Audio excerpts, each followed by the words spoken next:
필요한 조건 중 하나는 일을 중간에 그만두지 않는 것입니다. 끝까지 해야 합니다. 그들의 핵 미사일 프로그램을 완전히 파괴하고 정권도 전복해야 합니다. 그러나 이것만으로는 충분하지 않습니다.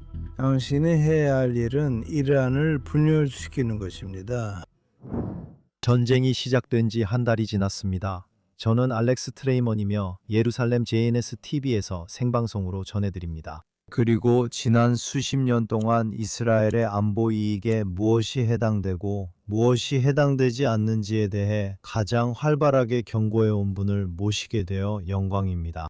마틴 셔먼, 당신은 이스라엘 전략연구소의 설립자이십니다. 당신은 이스라엘과 유대인 세계에서 발행되는 거의 모든 주요 언론의 칼럼을 기고해온 칼럼니스트입니다. 마틴, 예루살렘에 오신 것을 환영합니다. JNS TV에 오신 것을 환영합니다. 초대해 주셔서 감사합니다. 이렇게 함께하게 되어 매우 기쁩니다. 그럼 바로 본론으로 들어가겠습니다. 우리는 지금 이란과의 전쟁이 시작된 지 딱 한 달이 되었습니다. 그리고 저는 한 걸음 물러서서 좀 더 역사적인 관점에서 우리가 어떻게 이런 상황에 이르게 되었는지 최근 여러 차례 이란과 공개적으로 충돌하게 된 경위에 대해 살펴보고 싶습니다. 제 생각에 이스라엘이 천천히 하고 있는 일은 정치적 올바름의 껍질을 하나씩 벗겨내고 마침내 문제의 본질과 정면으로 마주하고 있다는 것입니다. 사실 5, 6일 전에 이 질문을 받았다면 더 자신 있게 답했을 겁니다. 지금은 트럼프와 관련해 무슨 일이 벌어질지 아무도 모릅니다. 그때 저는 우리가 성서 시대에 살고 있다고 말했을 겁니다. 그게 무슨 뜻이냐고요? 세계적으로 비교할 수 없는 위상을 가진 두 명의 지도자가 있다고 생각합니다. 트럼프와 네타냐후죠. 그리고 그들의 위상을 강조하기 위해 만약 그들이 선출되지 않았다면 어떤 일이 벌어졌을지 상상해 보세요. 만약 카말라 해리스 같은 인물과 하늘에 허락하지 않기를 바라지만 예오 라피드가 권력의 자리에 있었다면 어땠을까요? 그래서 제 생각에는 이상하게도 10월에 일어난 일이 바로 그런 일이라고 생각합니다. 10월 7일 은 나라를 극적으로 변화시켰고 결의를 굳게 했으며 앞으로 취할 행동에 있어서 훨씬 더 단호하게 만들었습니다. 먼저 거꾸로 돌아봐 보겠습니다. 우선 우리가 어떻게 이런 상황에 이르게 됐는지부터 이야기해보죠. 이스라엘은 지금은 적이 우리 주변에서 무력을 증강하면 공격한다는 원칙을 가진 듯하지만 수년간 그렇지 않았습니다. 아주 공격적인 이란이 이스라엘의 모든 국경에 걸쳐 대리 세력을 강화해온 이런 상황에 우리가 어떻게 처하게 되었는지 조금 설명해 주실 수 있을까요? 제 생각에는 이란이 기본적으로 많은 부분에서 자유롭게 행동할 수 있도록 허용받았던 것 같습니다. 혀 거슬러 올라가 보면 네타냐후와 에후드 바라크가 이란 공격을 계획했을 때가 있었죠. 그런데 그 계획이 당시 모사드 국장과 참모총장에 의해 좌절된 것으로 알려져 있습니다. 어떻게 하면 총리와 국방장관이 공격을 계획하고 그 계획이 군과 정보기관의 수장들에 의해 좌절되는 상황이 벌어질 수 있을까요? 좋은 질문입니다. 그 이야기는 결국 오늘날 벌어지고 있는 일로 다시 돌아가게 만듭니다. 제 생각에는 여러 면에서 여기에는 충성스럽지 않은 야당, 때때로 딥스테이트라고 불리는 세력이 있다고 봅니다. 미국에 트럼프 혐오증이 있다면 이스라엘에는 분명히 비비 혐오 체계가 있습니다. 그리고 그들은 어떤 일이든 할 것입니다. 그의 반대자들은 그가 성공하는 것을 막고 권력에서 몰아내기 위해 국가의 명백한 이익에 반하는 행동까지 포함해서 어떤 일이든 할 것입니다. 제 말은 최근에 보기 아이런과의 인터뷰를 보셨는지 모르겠지만 저도 한때 그와 꽤 가까웠습니다. 그는 한때 네타냐후의 리쿠드 당에서 국방장관을 지냈지만 이후 우파 진영에서 이탈했습니다. 네, 제 생각에는 임상적으로 봐도 네타냐후에 대한 적개심 때문에 그가 제정신이 아닌 것 같습니다. 그가 이제는 제정신이 아닌 것 같아요. 그는 자신이 여기서 선출된 정치인들인 벤 그비르와 스모트리치보다 무슬림 형제단의 수장인 만수르 아바스와 더 공통점이 많다고 말하고 있으니까요. 이건 상상할 수 없는 일입니다. 하지만 그는 오랫동안 안보 강경파였습니다. 네, 맞아요. 그리고 제 생각에 네타냐후가 실수로 그를 아비그도르 리버만으로 교체했을 때 그는 완전히 이성을 잃은 것 같습니다. 제 생각에 네타냐후의 전략적 선택은 새로운 선거를 요구하고 리버만이 우파 정부를 무너뜨렸다고 비난하는 것이었어야 했습니다. 결국 그는 나중에 그렇게 했죠. 그래, 하지만 그때와는 상황이 달랐지. 만약 그때 선거를 치렀다면, 그러니까 베니 간츠가 준비를 마치기 전에 선거를 불렀다면 코홀라반 같은 건 생기지 않았을 거야. 그리고 나는 네타냐후가 훨씬 더 강력한 위치에 있었을 거라고 생각해. 더 강력한 상황이었을 거야. 그건 큰 전략적 실수였다고 생각해. 그리고 그것은 그의 반대자들에게 그들이 없던 발판을 마련해 줬어. 맞아요. 그 후로 선거가 5번 연속 있었기 때문입니다. 정확히 그렇죠. 정확히 그렇죠. 그리고 가장 이상한 점은 첫 번째 선거에서 리버만이 실제로 대통령에게 네타냐후를 총리로 추천했다는 겁니다. 그리고 막상 결정적인 순간이 오자 그는 어디에도 없었죠. 맞아요. 그는 네타냐후와 손잡기를 거부했습니다. 그때 함께했다면 우파 정부가 들어서고 추가 선거도 없었을 겁니다. 네네, 저도 100% 동의합니다. 당신의 분석이 정확해요. 맞아요. 그래서 이 딥스테이트가 네타냐후에게만 반대한 게 아니라 하마스와 헤즈볼라를 포함한 이스라엘의 적들이 군사력을 키우는 걸 허용해 왔던 거죠. 이 테러 대리 세력들이 이스라엘 국경에서 마음대로 행동해 온 것에 대해 좀 더 이야기해 봅시다. 글쎄요, 다시 그 당시의 상황으로 돌아가서 생각해 봐야 합니다. 사람들은 항상 왜 네타냐후가 10월 6일이나 7일에 미리 대응하지 않았냐고 묻습니다. 그리고 저는 그가 좋은 지적을 했다고 생각합니다. 만약 그가 그때 하마스에 대해 그리고 모든 안보기관의 의견과 조언을 무시하고 선제 공격을 감행했다면 안보기구 전체도 하마스가 억제돼 있다고 봤는데 그는 엄청난 비난을 받았을 것입니다. 그래서 저는 그가 그때는 헤즈볼라나 하마스 그리고 이란에 대해 지금처럼 행동할 정당성이 없었다고 말하는데 좋은 지적을 했다고 생각합니다. 그리고 여러 면에서 10월 7일은 어쩌면 역설적으로 시오니즘 역사에서 특이점, 전환점이었습니다.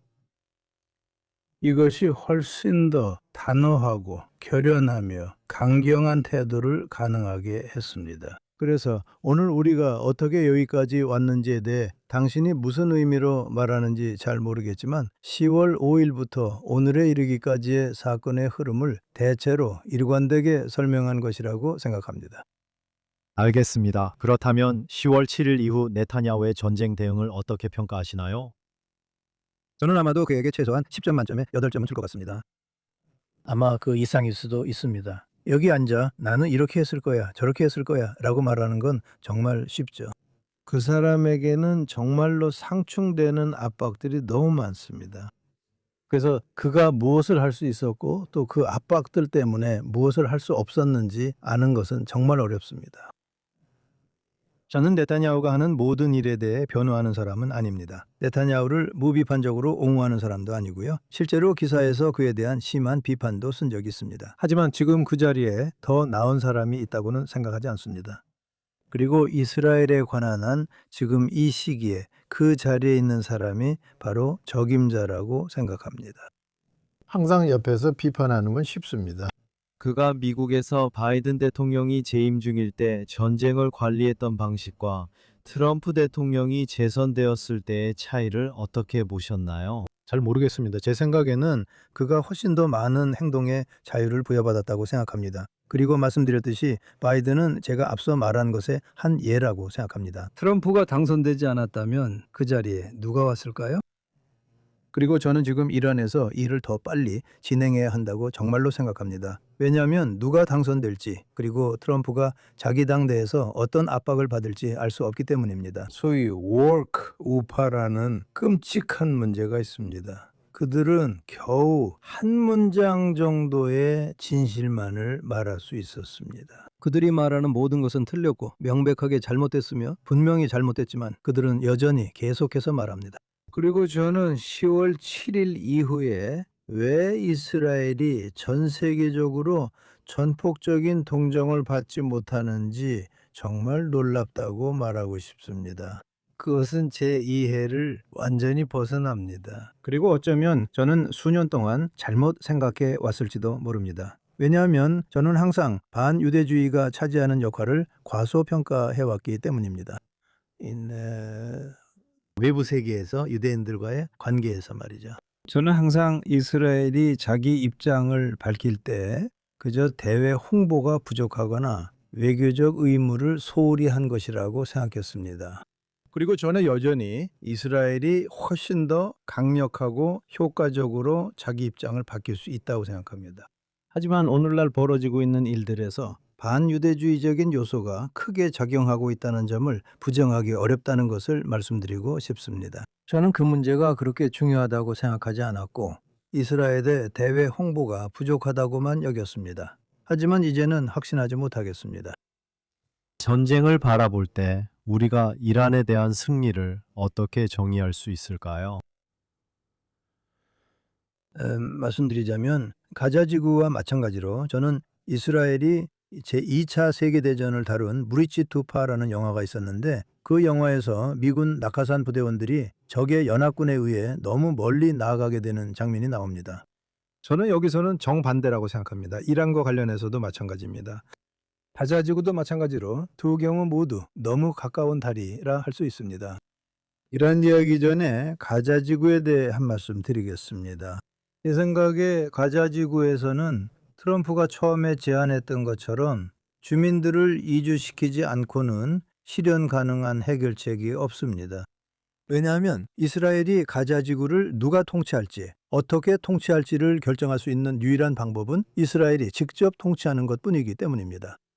그리고 이스라엘이 다른 민족을 억압하지 않고 직접 통치하려면 그 다른 민족을 가자지구에서 내보내야 합니다.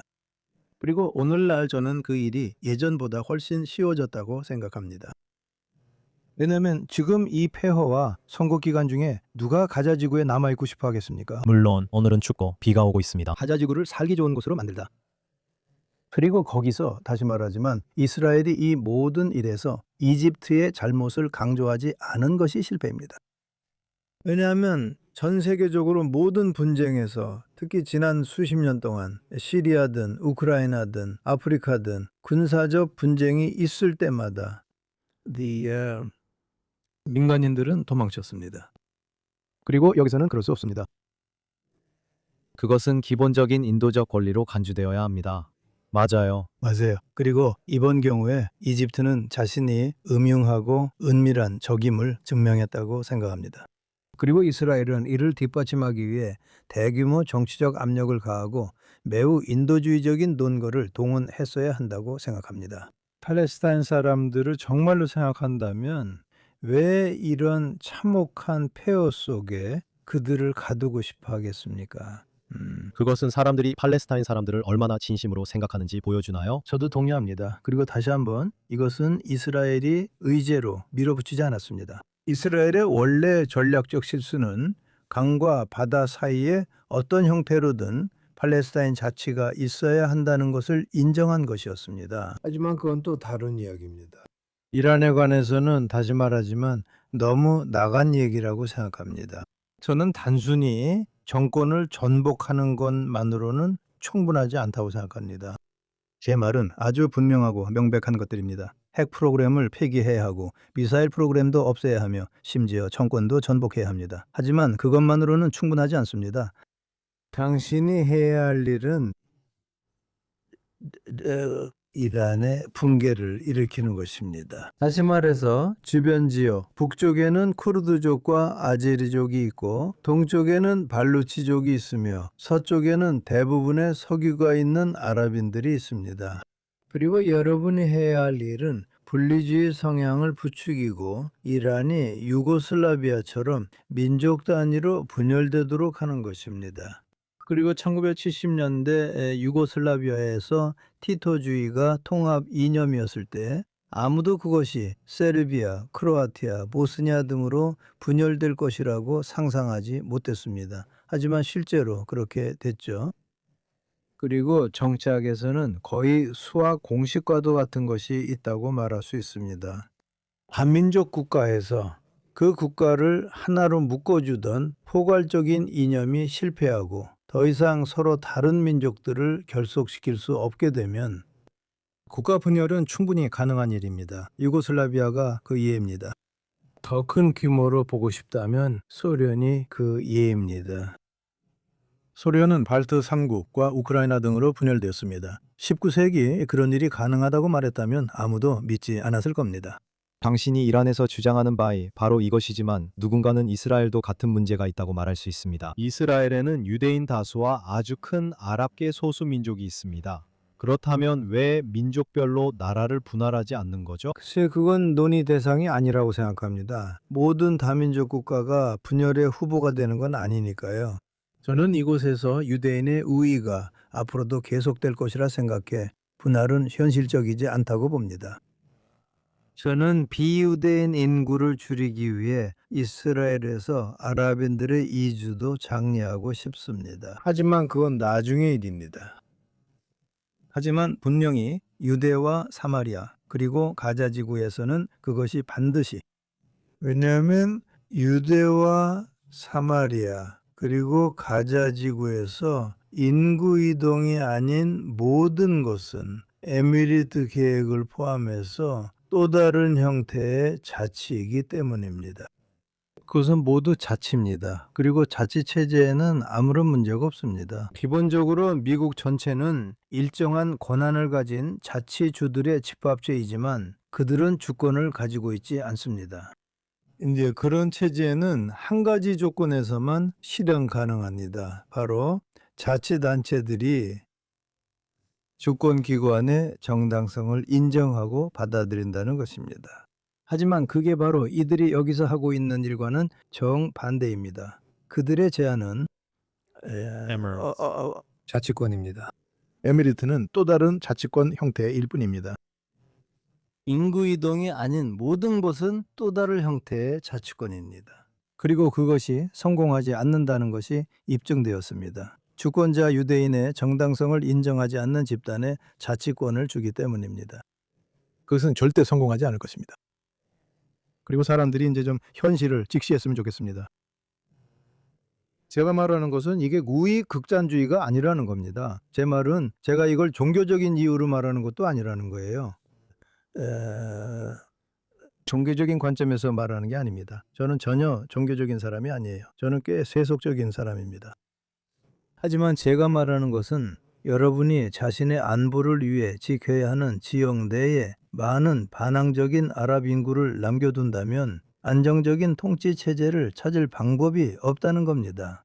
왜냐하면 돌려줄 수 있다고 생각하는 사람은 누구든지 유대와 사마리아는 해안 평야, 비행장, 국제공항, 기반시설, 발전소, 해수 담수화 시설 등 모든 것을 완전히 통제하고 있는데 이 모든 것들이 완전히 취약하다는 점을 생각해야 합니다. 가자 지구에서 봤듯이 직접 통제해야 합니다. 그리고 만약 당신이 그것을 통제한다면 아파르테이드 국가라는 비난을 받지 않는 유일한 방법은 아랍 인구를 이주시키는 것입니다. 저는 1991년에 이 주제에 대해 기사 한 편을 썼습니다. 아마 당시에는 다바오라고 불리던 노동당 신문이었던 것 같습니다. 예전엔 노동당이 있었지만 이제는 없어졌습니다. 하지만 그때 그게 주요 정당이었어요. 왜 평범한 특히 가자지구 사람뿐만 아니라 유대와 사마리아의 미장공, 벽돌공, 배관공, 정비사들도 그곳에서 살고 그 아래에서 살기를 선택하지 않겠습니까? 이스라엘 군사 점령 하에서 평생 꿈도 꾸지 못할 만큼 많은 돈을 받을 수 있고 다른 곳에 가서 정착할 수 있다면 왜 안 하겠습니까?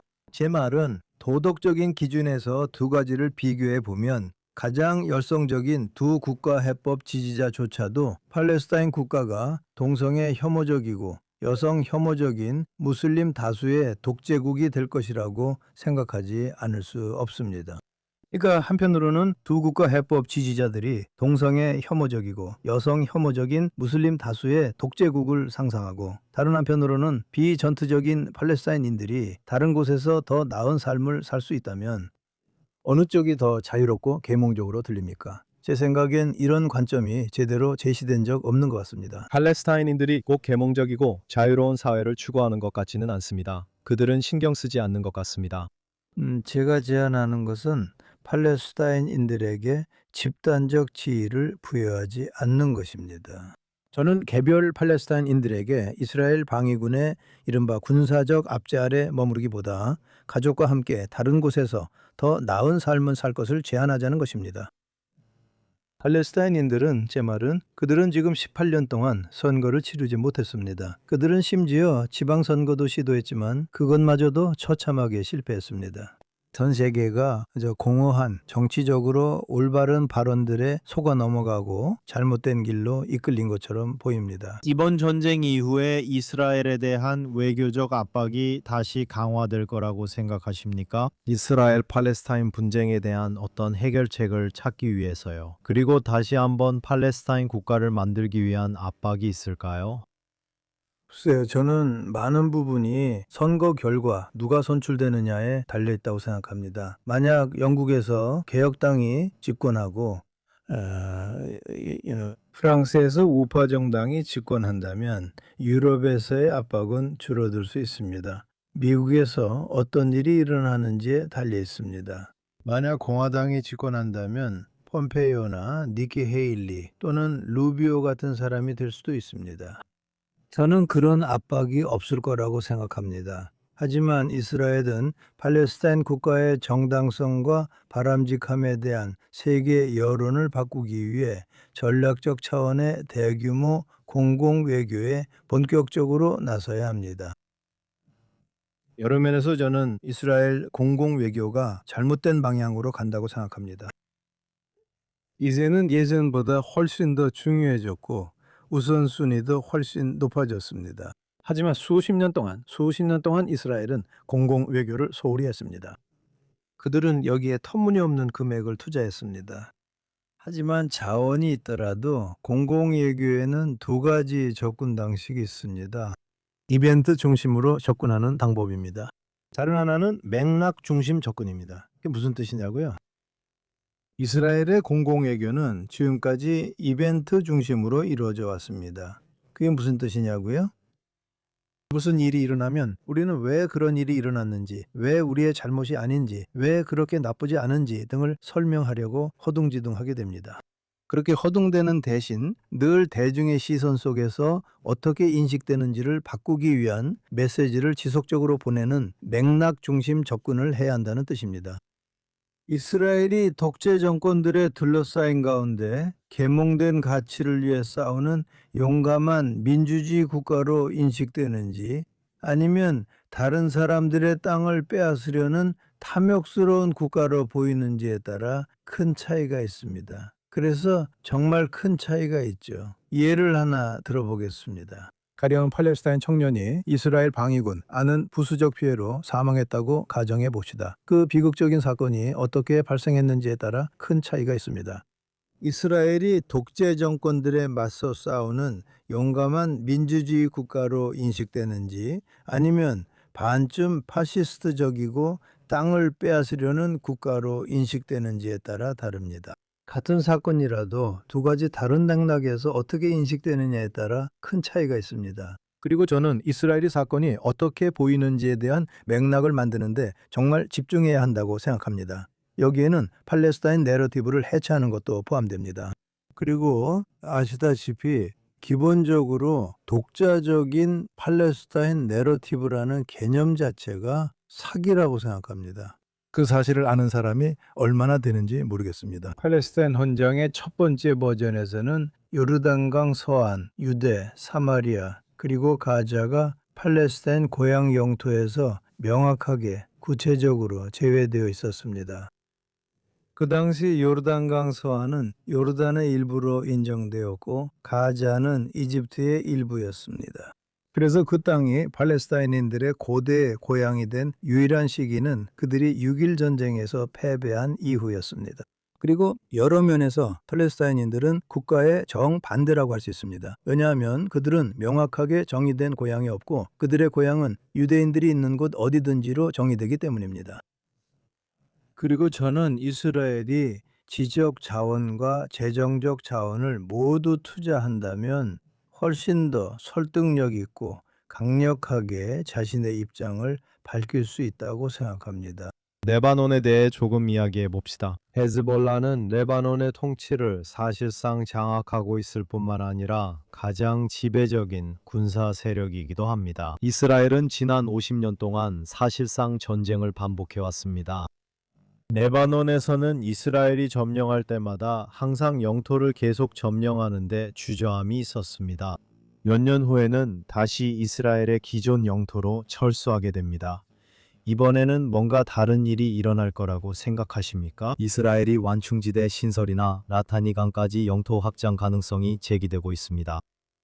저는 지금 많은 사람들이 그렇게 말하고 있는 채널 14에서 제기되고 있는 의견에 동의해야 할 것 같습니다. 우리는 나타니 강을 어쩌면 더 북쪽의 자흐라니 강까지도 이스라엘의 영구 국경으로 삼아야 한다고 생각합니다. 왜냐하면 레바논의 국경은 단지 프랑스와 영국 군인들 사이의 합의였기 때문입니다. 그러니까 본질적인 논리가 없고 전쟁은 항상 국경을 바꿔왔습니다. 미국에서도 마찬가지였습니다.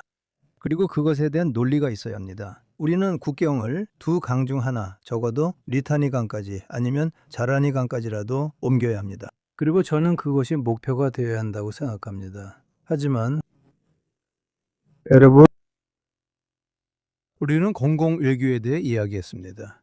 사람들은 공공외교가 매우 중요한 전략적 활동이라는 것을 잘 모릅니다. 마치 공군의 고전적인 역할이 지상군의 자유로운 이동을 가능하게 하거나 이동의 자유를 창출하는 것이었던 것처럼 공공외교는 더 높은 수준에 있습니다. 이것은 우리의 전략적 의사결정자들에게 이동의 자유나 결정의 자유를 창출해 주어야 하는 것입니다. 우리가 장기 전략적 목표를 추구할 수 있도록 하는 것입니다. 이 목표들은 레바논, 가자지구, 이단 모두에서 달성되지 않았습니다. 공공외교라는 보호막이 없다면 그 어떤 것도 가능하지 않습니다. 그리고 그것은 반드시 구축되어야 하는 것입니다. 우리는 그 부분에서 수십 년 뒤쳐져 있습니다. 수십 년이나 뒤쳐져 있습니다. 저는 이야기했습니다. 장관들과 차관들 그리고 심지어 총리와도 이야기했습니다. 그리고 당신은 이것을 이해시키지 못했고 그들에게 이해시키지 못했습니다. 그리고 저는 항상 해외에서 온 유대인들, 즉 해외에서 온 유대인들이 이스라엘에서 태어난 유대인들보다 이것을 더 잘 이해한다고 생각했습니다. 왜냐하면 이스라엘에서 태어난 유대인들은 제 생각에는 이스라엘의 취약성을 제대로 이해하지 못했던 것 같습니다.